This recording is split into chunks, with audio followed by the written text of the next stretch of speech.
दारुल शिवरामपल्ली हैदराबाद के नाजिम रहीमुद्दीन अंसारी और मौलाना हुसामुद्दीन सानी जाफर पाशा ने दारुल के अहाते में कमर्शियल कॉम्प्लेक्स तामीर करने के मंसूबे से दस्तबरदारी का ऐलान किया। उन्होंने कहा कि कोरोना वायरस के ज़िमन में नाफिज लॉकडाउन की वजह से दारुल अगरचे के माली बहरान से दोचार हुआ था और एक बिल्डर से माहदा किया गया था, लेकिन अब उसे मनसूख कर दिया जा रहा है।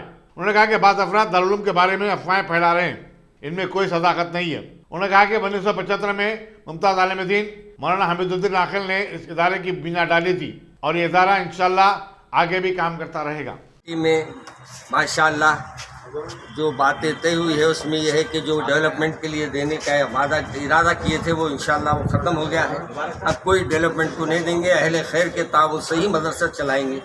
मैं अहले खैर से ताउन की अपील करता हूँ और साथ में आप हजरात से ये भी गुजारिश है कि हमारा साथ दीजिए, हमारे लिए ताउन कीजिए। आपके बच्चे हैं जो पढ़ने वाले हैं, यहाँ किसी गांव से आते हैं, किसी खेड़े से आते हैं और उन्होंने आके इल्म हासिल करते हैं, तो उनका ताउन यकीनन मेरी और आपकी जिम्मेदारी है। अल्लाह हम सबको अपनी हिफाजत में रखे। यहाँ पे लड़कियों की तालीम के लिए लड़कों का है जो ज़मीन है जो लगे हैं यहाँ पे लड़कियों की तालीम नहीं, लड़कियों का हमारा ऑलरेडी मदरसा है। इंशाल्लाह हम यहाँ बनाएंगे, आगे ऑडिटोरियम बनाएंगे या कुछ भी बनाएंगे, ऐसी चीज़ बनाएंगे जो मदरसे के अंदर काम आने वाली हो, वैसी चीज़ें इंशाल्लाह तामीर करेंगे। मिस्रीगंज में है, मिस्रीगंज। जना